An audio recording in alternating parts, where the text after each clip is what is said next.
Hi everyone, my name is Jess and I am a wannabe oil trader who shares my progress on YouTube. I hope everyone had a good Christmas and enjoyed the holidays. I'm sure you agree it was a little bit disjointed. It was like weekend and Christmas and weekend and New Year's and weekend. And it just kind of felt a bit stop, start, stop, start. So I'm really glad to be getting back to some sort of normality and some sort of routine. I'm actually posting this video a little bit later than what I would have liked to, mainly because of Christmas. And actually, I'm going to change the format a little bit for this particular video, mainly because I didn't take any trades in December. So the video today is the fundamentals and the oil market roundup is going to be done at the end of the video. And even though I don't particularly enjoy talking about myself, I'm going to share my story of how I got into the oil market specifically. So I'm going to rewind back to 2023. I was actually part of a community at the time, and I was taking a mixture of signals and my own trade ideas across multiple markets such as US 30, NAS, gold, EU, and GBP USD were the main ones. Throughout 2023, I mean, it wasn't the best year for me on a personal level. I had like loads of shit going on. But my mentor at the time, who headed up the community, Preston Gomez, Mr. to the P, big up you if you're watching, he was telling the students that to marry one market, to focus just on one market. So, kind of around the tail end of 23, I just failed my second prop firm challenge attempt. And that's when I really kind of decided to take Preston's advice seriously and just marry the one market. So I used the prop firm challenge results to help me decide. I used their stats, and it was clear that gold was not my friend.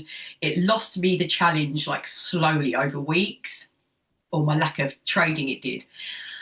But oil was where I had the most success in terms of wins and profit. So it was as simple as that. That was a decision made. And I spent the first 3 months of 24 with my head right down into the charts, getting through a cold, bleak winter just by solidly staring at the oil market chart. Watching the pumps, watching the dumps, and thinking, what is driving the price like this? So on TradingView, I mean, I only pay for a 15 quid a month basic subscription, but the news was there. So I kind of started really utilizing the platform, getting my money's worth and looking at the news articles in more detail. Obviously, at that stage, I didn't really have a clue what they meant.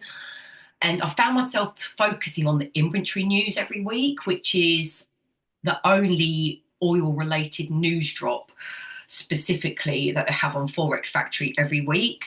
On a Wednesday. So I made this cute little spreadsheet and I was trying to make sense of oil price on inventory drop days and sort of, getting it right, getting it wrong, 50-50. And it just became apparent very quickly that the inventory news is just a small cog in a massive wheel of moving parts. So I kind of quickly ditched off the inventory analysis and really started focusing on the overall bigger picture, which meant looking at the fundamentals in more detail.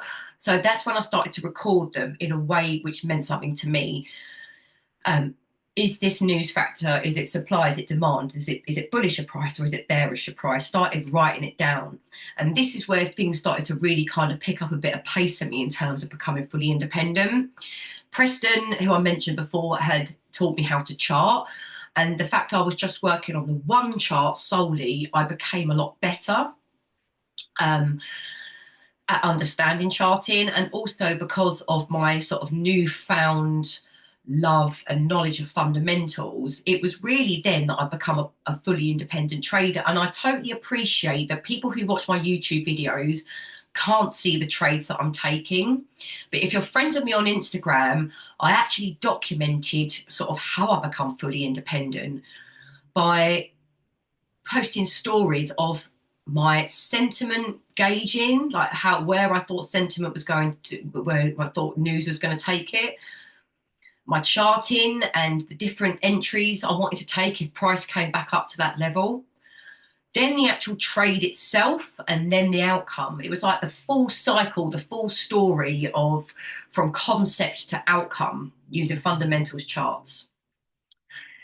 So I'm really glad that I documented that on Instagram, and also it serves me well because people can also see my average profit, my average loss. I'll go for a 30-point stop loss regardless. My average lot size, how much I make per trade, how much I lose per trade, and everything else. So actually, by documenting those trades on Instagram, it really allows me to go back and have a good look at what I was doing visually, rather than just looking at a book, writing it down. So that's proved to be very, very useful. Since then, I've really just continued in the same vein, trying to trade my way through the oil market using fundamentals first, then technicals. And actually, it's been really interesting. Thanks ever so much to TradingView, because I didn't know they do this, but at the end of December, they sent out stats for their users. And apparently, I have read 3,106 news articles in the last year. But actually, it's from about sort of March, May time when I really started studying them properly. And I wasn't keeping count, so that's cool that they tell you that. But for me, it just really shows that I put the hours in last year and I put the work in to try and understand this market in a much more deeper way. So here I am, a full year later since I made that decision, and the time has flown, to be honest. And it's funny because I've had somebody tried to put me off trading the oil market a couple of times, but my people that know me know that I'm a massive kid at heart. And generally, when you tell a kid not to do something, it will go ahead and want to do it anyway, even more. So it's a prove it to myself situation, but the oil market is challenging. There's no bones about that. Yes, there's volatility there, but I don't think it's any more volatile than gold. In fact, I think gold is way more volatile. It can be really rangy. Price can just go into tight ranges. But those ranges are between like 1% and 2% big. So, it's if the institutions, the banks and the investors are still trading in a range-bound market, and then that it doesn't really put me off, basically. It is high leverage. So each move loses me more money than if I was trading the same lot on a Forex pair. So the risk factor is there. It's a high leverage market. The other things which kind of feel like a negative to me is the news and the fact that I don't have access to real-time information. So the banks, the institutions and the big time investors will have real-time sort of software and news drops, whereas me, and at this lowly level of being a retail trader in my bedroom on a retail broker platform, I don't get the news as quickly as the big boys do, basically. So I'm always a couple of hours delayed.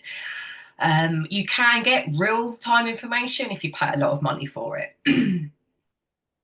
Plus, they want you to be part of a company as well. They want you to be employed to give you that information.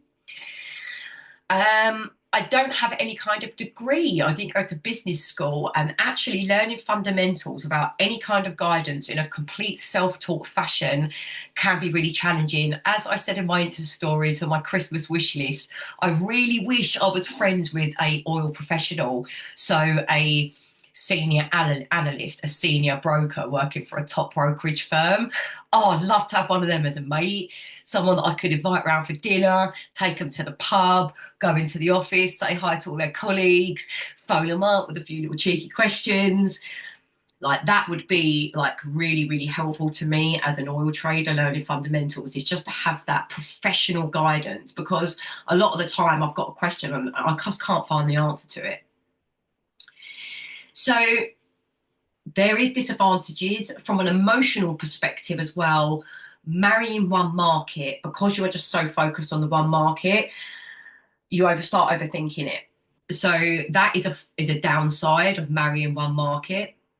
You overthink it more so than if you were looking at multiple markets. News bias, for an example, last year I was so bearish because the news was so bearish. that can trip you up and be to your detriment, and also overconfidence in direction, reading so many reports, being so sure of direction. But because I get the news late, something happens and the trade will reverse and take me out. So again, yeah, these things are to my detriment, but they are part and parcel of the oil market, and there's not much I can do about it at the moment. So with that being said, and those challenges that I've just highlighted, the fact that it can be a tricky market to navigate because of all these moving parts, why am I so madly loved up with it still after a year? And why do I stay? Why don't I just sack it all off and then go try and find a different market to trade? Absolutely no way. I've fallen head over heels in love with the market, and there's various reasons why that is as well. So number one, I don't pay any charges on my broker. Apart from one random trade, I paid 26 quid last year. I don't pay any fees to trade oil. Is there any other oil traders watching this? Let me know. Do you pay fees to trade oil on your broker? My broker is FP Markets. Other reasons why I love the oil market: it's fast moving, it's fast paced. I'm a fast person. I don't particularly want to scout the market, but it moves quick enough for me to be able to take day trades on it. If you want the truth, I actually find things like Forex pairs really boring. It is just essentially numbers on a screen, which is driving the data, and it is just economic data from that country, which is pushing price about. And to be honest, I just find it really boring. Sorry if you're a Forex lover. So yeah, I'm a fast-paced person. I'm super quick. I've got slightly fast reflexes, like superpower reflexes. So for me, it's the perfect market. It's high leverage is another reason. I know I listed that as a negative, but on the flip side, one move can potentially earn me way more profit than the same lot size on a Forex pair. So the high leverage has its good and its bad points. Now, I don't know why I'm mentioning this, but I really do feel like my background, excuse me, has a massive impact into why I have a genuine reason why I love the market and why I'm in love with geeking out over the market and finding out about all these moving parts. It's a physical product, it's a commodity. And there is so many moving parts to it. So I come from a very mechanical family. My dad, my uncles, my cousins, all have come from gas and pipes as their career. That's what they do, that's their trade. And also from my own career, before I left the corporate world, I was in the corporate world for many years, but for 15 of those years, I worked as a recruitment consultant in the industrial sector. Excuse me. So that looks like selling blue collar workers into industrial companies, all in East London, all along the River Thames, which is sort of my patch. It's heavily industrial around that area. And I was dealing with all the types of blue collar workers, construction workers of different disciplines, lorry drivers, forklift drivers, warehouse operatives, removal staff, catering staff.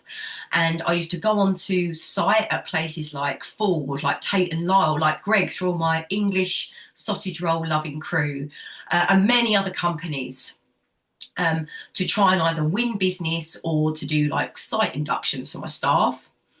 And I'd go in there with my boots on. I'd want to know all about the machinery, what that does in the process, what happens in the process when that happens, what the end result is, what a good day is, what a bad day is, the history of the company, or the history of the person I'm talking to. And by the time I've left that site, it's all fun and games. I've had a jolly old time. There's been tea and biscuits. I've won the business or inducted the temps safely. But it was my genuine interest in that company's business which made me successful. And I truly believe that a genuine interest in the market as a whole, not just the lines on the screen here, but everything about the market. So what oil does when it comes out of the ground, the pipelines it travels to across the globe and across countries to transport the oil in its natural state, the refining process, the logistic and transport of getting those refined products to storage facilities, then what it looks like when it's bought by commercial companies, the price when it's sold, the statistics of the seasonalities, the history, everything about it. I want to know everything about it, because let's face it, when you get married to somebody, you're not just looking at them. You know what makes them tick, you know what makes them stay still, you know what makes them move, you know what drives them, you know what upsets them, you know what makes them happy. And that's exactly what I was told to do, is to marry a market. So that's what I'm doing. I'm knowing everything about the oil market from the moment it's pulled out the ground to what happened yesterday with price. It's a learning process. I'm not there yet by any stretch, but this is the reason why I love the market. I'm a massive geek. I'm a huge geek. Knowing how things work, I should have got an engineering degree. And honestly, some of these things that I look at, you need an engineering degree to even understand it. Some of the language and technology, looking at a diagram of the refining process from a barrel of oil and what it has to go through to turn into a barrel of diesel or jet fuel. So none of this stuff has any actual real relevance on how I trade the market, my emotions through the market. But just having that overall general understanding and knowing how it works from start to finish is me getting married to it. So there we go. Now you know why I love it so much and things I hate about it, how I got into it. And now I'm going to kind of look at what I'm going to do going forward. So I actually took quite a bit of time out in December. I didn't trade, but I did spend some time reflecting, reading my journals, looking over Instagram and all of my sort of P&Ls written down at where I was going wrong last year. I can get into profitable trades. That's not a problem. My Instagram stories, again, if you care to look, will demonstrate the amount of times I got into a profitable trade and then it went back to break even, or then it went back to small profit. So this is what I need to fix. My strategy, which I'm going to go over shortly, is sound, but it's just having the discipline to stick to the exit part of my strategy, which is what I need to work on moving forward in 2025. So I'm just going to go over the strategy. So I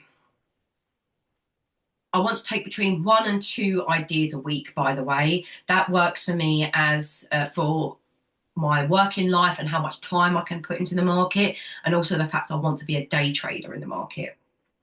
So number 1, gauge sentiment. So record my news, decide whether news is mainly bullish, bearish, or mixed. And then decide if I'm going to enter the market, and then if so, in which direction. So that's number 1. Step number 2 is the technical aspect. So charting up using areas of support and resistance, using trend lines, using order blocks or supply and demand zones, whatever you wish to call them, and then moving averages as my only confirmation tool.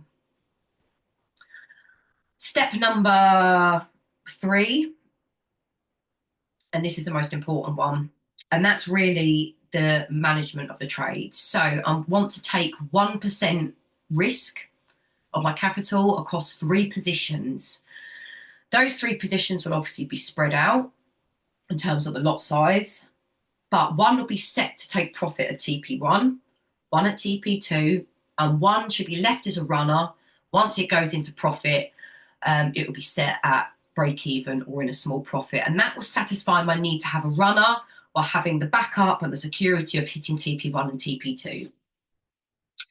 Kind of basic stuff, right, with a TP1, TP2, leaving a runner, but the amount of times I got scuppered last year and lost profit and lost money because of greed, pushing through that discipline of my exit strategy. So I kind of hope that makes sense. I'm putting it out there now so everybody knows what I'm aiming to do, certainly in the first half of the year. And that's work on my exit strategy, work on greed.